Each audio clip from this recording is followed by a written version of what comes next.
Itu dia Salam Baitullah bakal menemani anda pada 13 Mei nanti. Ayo sama-sama kita berikan perhatian untuk kita mengetahui apakah antara situasi terkini berkenaan dengan haji dan juga ibadah haji, insya-Allah. InsyaAllah. Dan pastinya untuk segmen yang berikutnya penonton, kita nak berbicara berkenaan pembangunan mampan.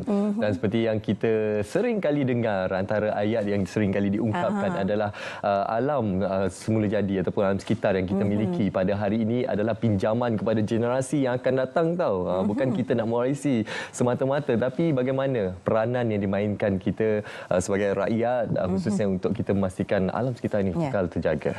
Dan topik kita untuk kita berbicara berkenaan dengan perkara ini, pembangunan mampan memperkasa undang-undang demi anak cucu kita. Dan bersama dengan tetamu kita di studio, saya kenalkan Prof. Dr. Rashika Ahmad Khalid selaku Dekan Fakulti Undang-Undang Universiti Kebangsaan Malaysia. Juga ditemani oleh Muhammad Kamaruddin Johari selaku Presiden Persatuan Mahasiswa Fakulti Undang-Undang Perundangan Universiti Kebangsaan Malaysia. Assalamualaikum, selamat pagi. Selamat pagi. Assalamualaikum. Ya. Okey, kalau yalah bila bersama dengan tetamu kita kedua-duanya daripada Universiti Kebangsaan Malaysia kan, saya sebagai alumni ni terus terbayangkan lagu Universiti Kebangsaan Malaysia, Ilmu, Mutu dan Budi. Namun tapi kita nak kaitkan dengan topik kita pada hari ini, iaitu kita nak memberikan ilmu dan juga pengetahuan kepada masyarakat berkenaan dengan pembangunan mampan. Mungkin kita sering kali mengucapkan dan juga membaca istilah tersebut, tapi adakah majoriti rakyat Malaysia memahami konteks tersebut secara undang-undang dengan lebih jelas dan lebih teratur? Baik. Bismillahirrahmanirrahim. Pertamanya saya ingin ucapkan terima kasih kepada Selamat Pagi Malaysia atas undangan kami berdua ke sini hari ini. Topik ni memang biasa orang ceritakan. Namun bagaimana undang-undang boleh membantu negara untuk mencapai pembangunan mampan. Dan kita semua maklum definisinya jelas. Kita boleh membangun sekarang tanpa menjejaskan generasi akan datang untuk membangun secara sama. Jadi benda ni dah dibincangkan secara di peringkat international secara banyak, terutamanya daripada Woodland Report. Kemudian Persatuan Mahasiswa Bangsa 1 telah memperincikan matlamat pengguna mampan. Jadi setiap satu matlamat itu ada undang-undangnya sebenarnya. Bagaimana nak membasmi kemiskinan, bagaimana nak memastikan air bersih. Jadi undang-undang ada di setiap matlamat tersebut. Jadi peranan undang-undang banyak sebenarnya untuk memastikan pembangunan kita dibuat secara mampan. Dan peranan Persatuan Pelajar juga cukup penting dalam perkara ini. Jadi mungkin boleh kongsikan juga bagaimana sebenarnya Persatuan Pelajar seperti Persatuan Mahasiswa Undang-Undang Perundangan di UKM juga boleh menyokong usaha pembangunan yang mampan. Baik, terima kasih. Jadi sebagai entiti perwakilan mahasiswa, kami merupakan mekanisme ataupun sebagai pemangkin literasi perundangan ini bukan sahaja dalam bilik kuliah, tapi secara dalam program, secara hands-on. Tapi kami daripada perundangan sendiri ada membuat program seperti program Rantau Budi, di mana program ini berlatarkan alam sekitar, di mana kami bukan hanya mementingkan akta, tetapi kita pergi kepada masyarakat dan memberi literasi perundangan betapa pentingnya literasi perundangan ini ataupun alam sekitar ini kepada dunia kita dan Malaysia. Okey, itulah peranan tu sangat penting untuk kita perluaskan lagi, bukan saja dari pihak kerajaan semata-mata, bukan saja daripada pihak akademik, namun juga kita peranan sebagai masyarakat secara keseluruhannya. Prof, kalau bercakap berkenaan pembangunan mampan ini, ada undang-undang yang mengawal dan untuk mengelakkan pelaku-pelaku ini daripada terus memberikan impak negatif kepada alam sekitar kita ini. Ialah kita nak membangun, tapi dalam masa yang sama pembangunan itu harus lestari.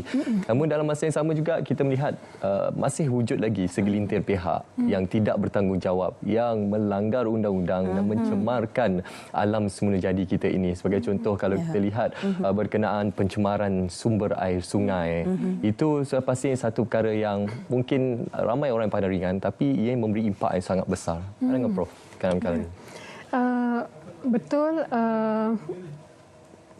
Untuk memastikan sungai kita bersih dan akhirnya kita mendapat air yang bersih. Jadi banyak undang-undang yang perlu dipatuhi sepanjang proses tersebut.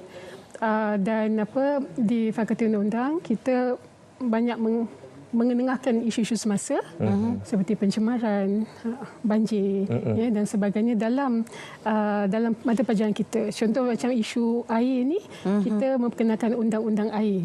Okey. Rasanya pertamanya di Malaysia lah yang fokus kepada aspek tersebut, di mana kita bukan saja lihat isu air tersebut, tapi benda-benda yang berkaitan seperti perancangan bandar, isu perhutanan, isu penternakan, aktiviti-aktiviti yang akan akhirnya mungkin mencemarkan sungai tersebut. Jadi macam nak mengawal, macam nak mematuhi undang-undang tersebut, isu-isu di peringkat penguatkuasa. Jadi semua itu kita bincangkanlah bersama pelajar. Dan akhirnya nanti ada juga pelajar yang daripada sektor kehakiman. Bila mereka memahami isu itu dengan mendalam, semasa beri penghakiman, mereka akan bagi fine yang paling tertinggi lah untuk memastikan pesalah-pesalah aku dan tidak buat lagi lah. Setuju. Kita nak mengelakkan pesalah berulang sebenarnya ini. Sebab ada yang sentiasa ingkar, yang seolah-olah tidak ambil peduli berkenaan dengan pembangunan yang mampan ini. Betul. Jadi literasi berkenaan dengan perkara ini bermula daripada bilik kuliah. Didikan daripada pensyarah akhirnya memberi kepada generasi penerus dan seterusnya memberi kepada masyarakat. Jadi saya kira peranan pensyarah juga sangat penting untuk memastikan bahawasanya ia dapat dijaga dengan baik supaya pelaku-pelaku ini tidak mengulang kembali apa antara kesalahan yang telah pun dilakukan dan akhirnya memberi kesan kepada anak cucu kita. Betul. Ya.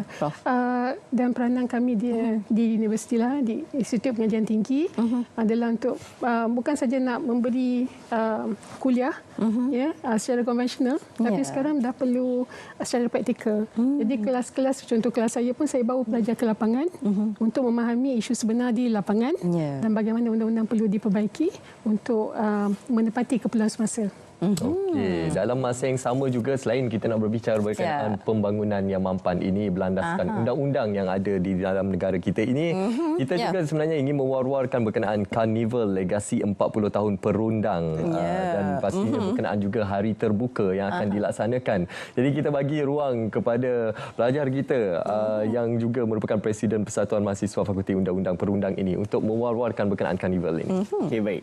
Sempena dengan Festival Legasi 40 tahun Perundang, kami setelah Perundang telah ditubuhkan pada 1986 sehingga hari ini 2026 setelah 40 tahun bertapak di Fakulti Undang-Undang. Jadi kami ingin meraihkan Fakulti Undang-Undang ini dan Perundang itu sendiri sebagai Persatuan Mahasiswa Fakulti Undang-Undang dengan mengadakan banyak program daripada 13 Mei 2026 sehingga 15 Mei 2026 dengan pengisian seperti pidato, ada bazar niaga, ada talk dan kalau semua kenal tentang bekas hakim negara kita, Mahkamah negara kita iaitu Tun Tengku Maimun. Dia juga terlibat dalam program ini di mana bukan sahaja kami ingin menyentuh mengenai undang-undang itu sendiri, tapi lebih kepada inisiatif untuk merakyatkan undang-undang di mana dalam konteks ini kita panggil sebagai untuk kita bagi literasi undang-undang kepada semua lapisan masyarakat, bukan sahaja mahasiswa undang-undang tapi golongan belia, golongan rentan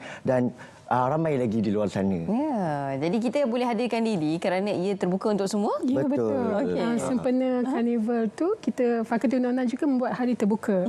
Jadi jemput semua ahli masyarakat yang ingin mengenali sektor perundangan dengan lebih dekat, bagaimana undang-undang boleh membantu masyarakat, jemput datang.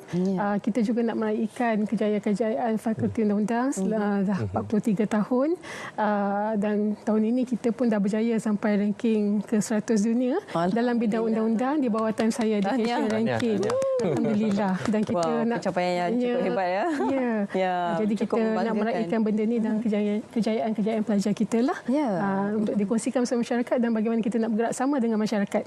Betul. Dan saya kira ini juga peluang pada adik-adik yang mungkin masih lagi bersekolah menengah, yang masih tak tahu lagi apa antara pilihan kerjaya, kekhususan untuk lanjutkan pelajaran. Inilah antara situasi yang cukup sesuai untuk mereka mengetahui dan juga mengenali lebih dalam lagi.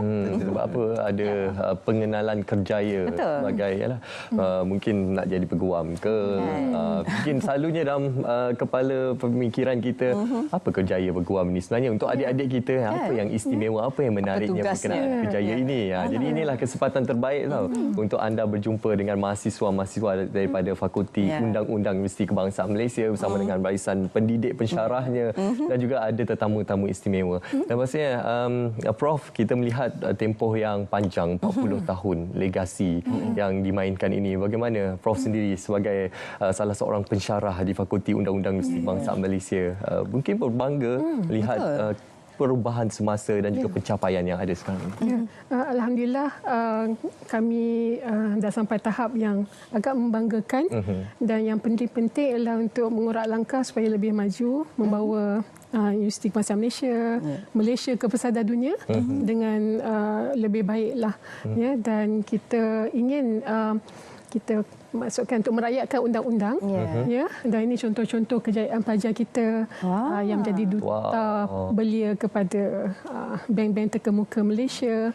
Maknanya pelajar kita berketerampilan terus menerus melibatkan diri dengan masyarakat dan telah pun diiktiraflah dalam banyak sektor. Jadi kita mengharapkan dengan hari terbuka ni lebih ramai anak-anak kita masuk ke bidang undang-undang. Kalau nak cuba pakai jubah mahkamah, nak menjadi hakim, berlaku jadi hakim pun boleh datang ke mahkamah MUT pada hari terbuka tersebut. Menarik tu. Kalau boleh saya tambah, kami ada 2 minggu sebenarnya dan akan ditutup dengan persembahan teater. Kalau kita panggil sebagai mock trial, ya, dalam tajuk kita adalah serpeh. Di mana mock trial ni adalah kami nak lakonkan macam mana prosedur mahkamah itu berlaku dalam untuk merakyatkan undang-undang supaya orang ramai. Sebab target kami adalah orang ramai belia tahu prosedur macam mana mahkamah itu berlaku. Jadi ada poster survey mengisahkan macam mana sebuah prosedur mahkamah daripada pendakwaan sampai ke penghujaan hakim. Di proses tersebut dan akan dipentaskan untuk ditonton oleh orang ramai. Dipentaskan oleh student lah. Pelajar pengarah student, artis student, semua student daripada mahasiswa undang-undang fakulti. Saya tertarik dengan tajuk dia, serpeh. Kenapa memilih serpeh dan apa maksud 434 tu? 434 adalah surah An-Nur yang menggambarkan tentang keluarga. Menarik ya. Keluarga yang bahagia dan secara luarnya nampak bahagia tapi dalamnya siapa yang tahu. Jadi kalau nak tahu lebih lagi kena tengoklah. Dan kami ada buat penjualan tiket. Penjualan tiket ini dapat dibelilah melalui IG, Instagram Mock Trial UKM. So semua boleh find out dekat saya. Persembahan teater ni akan dipersembahkan dipentaskan di panggung seni UKM pada 24 Mei 2026. Okey, terima kasih. Baik, itu dia. Dan sama maju jaya kita ucapkan untuk karnival yang akan berlangsung dan juga hari terbuka FUU ataupun Fakulti Undang-Undang Universiti Kebangsaan Malaysia. Kalau anda berkesempatan datang ke FUU ataupun Fakulti Undang-Undang UKM ni kan, suasananya sangat tenang tau. Di sebalik kehijauan alam semula jadi. Kena pergi ni ya. Okey. Baik, terima kasih kami ucapkan kepada kedua-dua tetamu kami, Prof Dr. Rashikah Ahmad Khalid selaku Dekan Fakulti Undang-Undang Universiti Kebangsaan Malaysia, dan juga terima kasih diucapkan kepada Muhammad Kamaruddin Johari, Presiden Persatuan Mahasiswa Fakulti Undang-Undang Perundangan Universiti Kebangsaan Malaysia. Okey, terima kasih diucapkan kepada kedua-duanya. Terima kasih. Okey, itu dia berkenaan dengan hari terbuka dan juga sambutan legasi 40 tahun. Jadi itu dia antara kami berikan kepada anda. Seterusnya, kita akan berhenti berehat seketika. Kami nak bawakan kepada anda Biar Betul. Ya, kembali